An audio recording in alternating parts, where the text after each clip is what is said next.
நீங்கள் சுவிசேஷ ஊழியம் செய்பவரா அல்லது சுவிசேஷ வாஞ்சை உள்ளவர்களா? உங்களுக்காக ஒரு நற்செய்தி. ஏப்ரல் 30, மே 1, 2 ஆகிய தேதிகளில் விசேஷித்த சுவிசேஷ எழுப்புதல் ஜெப முகாம் நடைபெற இருக்கிறது. காலை 9 மணி முதல் இரவு 7 மணி வரை. தேவ செய்தி தீர்க்கதரிசி வின்சென்ட் செல்வகுமார், சுவிசேஷகர் எல். வின்சென்ட் ராஜ், சகோதரி கலா வின்சென்ட் ராஜ், இன்னும் சில தேவ ஊழியர்கள் கலந்து கொள்ள இருக்கிறார்கள். இடம் வானத்தின் வாசல் சுவிசேஷ மையம், செம்பட்டி, திண்டுக்கல். தேவ பிள்ளைகளே, இந்த ஜெப முகாம் தேவனின் சுவிசேஷ திட்டங்களை புரிந்து கொள்வதற்கும் கர்த்தரின் பாதத்தில் ஜெபத்தோடு காத்திருக்க உங்கள் யாவரையும் அன்போடு அழைக்கின்றோம். உடனே உங்கள் வருகையை முன்பதிவு செய்ய கீழே உள்ள தொலைபேசி எண்ணை தொடர்பு கொள்ளுங்கள். 9498000449 soe.jesuslives.in என்ற இணையதளம் மூலமாகவும் உங்கள் முன்பதிவை பதிவு செய்யலாம். அறுவடை பணிக்காக தேவன் உங்களை அழைக்கும் விசேஷ தருணம் இது.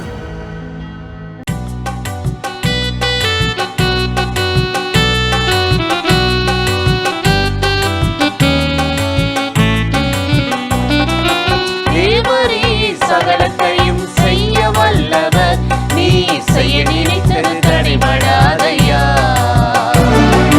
தேவரே சகலத்தையும் செய்ய வல்லவர், நீ செய்ய நினைத்தது தடைபடாதையா. ஒருவராய் பெரிய பெரிய அதிசயங்களை எந்த நாளும் எந்த வாழ்வில் செய்து விடுபவர். ஒருவராய் பெரிய பெரிய அதிசயங்களை எந்த நாளும் எந்த வாழ்வில் செய்து விடுபவர். தேவரே சகலத்தையும் செய்ய வல்லவர், நீ செய்ய நினைத்தது தடைபடாதையா.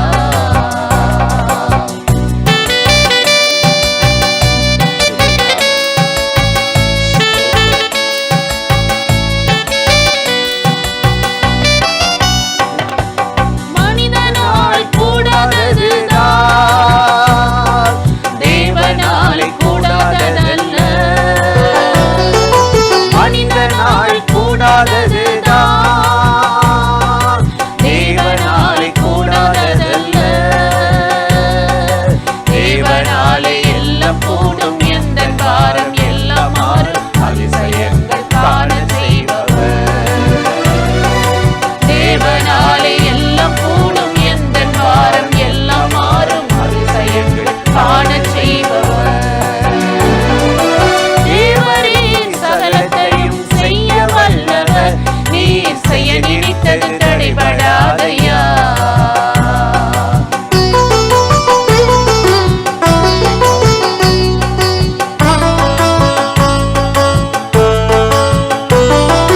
பகலிலே மேக ஸ்தம்பமே,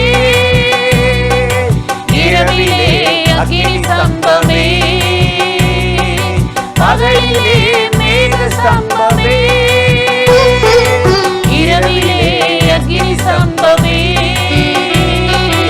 இரவும் பகலும் வழி நடத்த முன் சென்ற என் தெய்வம், தடைகள் நீக்கி முன்னே செல்கிறேன். இரவும் பகலும் வழி நடந்த முன் சென்ற என் தெய்வம், தடைகள் நீக்கி முன்னே செல்கிறேன்.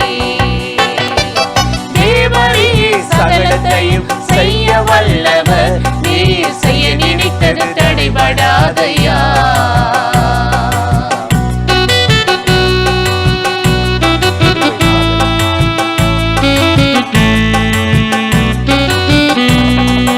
தேவனிடத்தில் சேருகிறவன் அவர் உண்டென்று நம்பிட வேண்டும். தேவனிடத்தில் சேருகிறவன் அவர் உண்டென்று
எதையும் செய்ய வல்லவர், நீர் செய்ய நினைத்தது தடைபடாதையா.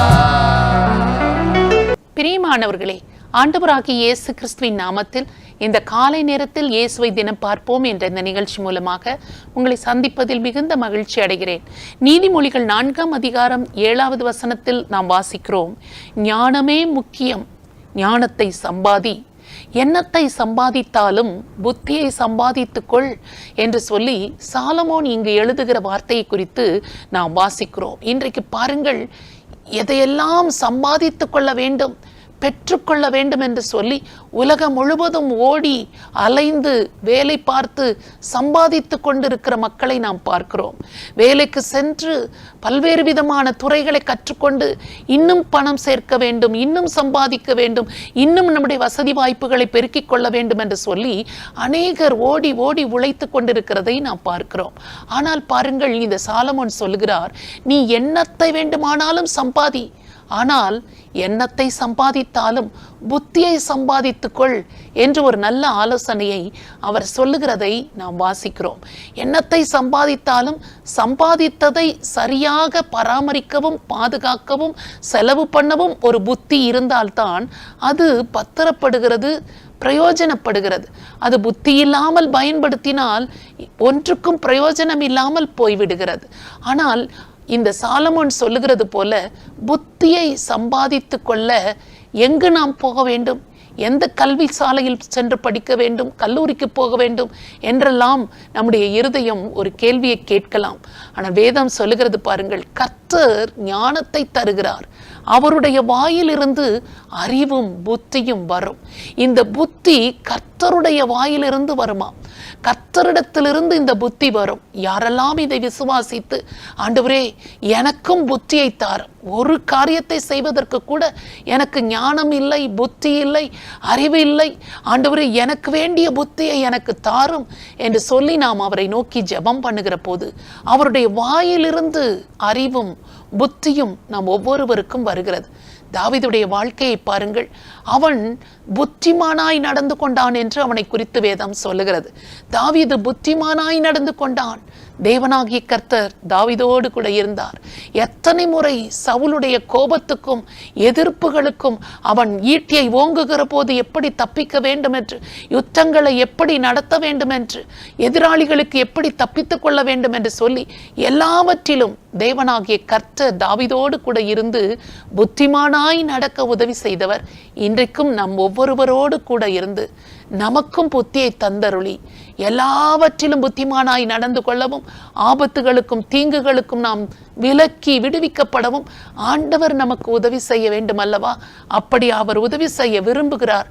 அவரை நோக்கி இயேசுவே எனக்கும் இந்த புத்தியை தாரும் என்று ஆண்டவரை நோக்கி நாம் இப்பொழுது ஜெபிக்கலாமா? பரிசுத்தமுள்ள நல்ல தகப்பனே, உம்மை நன்றியோடு ஸ்தோத்தரிக்கிறோம். ஞானமே முக்கியம், ஞானத்தை சம்பாதி, எண்ணத்தை சம்பாதித்தாலும் புத்தியை சம்பாதித்துக் கொள் என்று சொல்லியிருக்கிறீரே. இந்த காலை நேரத்தில் எங்களோடு இணைந்து யாரெல்லாம் எண்ணத்தை சம்பாதித்தாலும் எனக்கு புத்தி வேண்டும் ஆண்டவரே, எனக்கு புத்தியை தந்தருளும் என்று சொல்லி யாரெல்லாம் ஜெபம் பண்ணுகிறார்களோ கர்த்தராகிய ஆண்டவருடைய கண்கள் அவர்களை நோக்கி பார்க்கிறது. ஒவ்வொரு காரியத்தை செய்வதற்கும் ஒரு புத்தியை தந்தருளுவீராக. புத்தி இல்லாமல் எது ஒன்றையும் எங்களால் சாதிக்க முடியாது, செய்ய முடியாது. உம்முடைய ஞானமும் புத்தியும் எங்களுக்கு வேண்டும் என்று சொல்லி உம்மை நோக்கி நாங்கள் ஜெபிக்கிறோம். தாவீதோடு கூட இருந்து புத்திமானாய் நடந்து கொள்ள உதவி செய்த கர்த்தர் எங்களோடும் கூட இருந்து ஒவ்வொரு காரியத்திலும் ஆபத்துகளுக்கு எப்படி தப்பிக்க வேண்டும், யுத்தங்களை எப்படி சமாளிக்க வேண்டும், மனிதர்களோடு எப்படி நடந்து கொள்ள வேண்டும், எல்லாவற்றுக்கும் எங்களுக்கு புத்தியை தந்தருளி ஒரு பெரிய ஜெயத்தை தந்து ஆசீர்வதிக்கும்படியாக உம்மை நோக்கி நாங்கள் ஜெபிக்கிறோம். இயேசு கிறிஸ்துவின் நாமத்தில் ஜெபிக்கிறோம் நல்ல பிதாவே, ஆமென். இந்த நிகழ்ச்சி உங்களுக்கு மிகுந்த ஆசீர்வாதமாக இருந்ததா? நீங்கள் பெற்ற நன்மைகளை எங்களோடு கூட பகிர்ந்து கொள்ளுங்கள், மற்றவர்களுக்கும் சொல்லுங்கள். கர்த்தர் உங்களை ஆசீர்வதிப்பாராக. ஆமென்.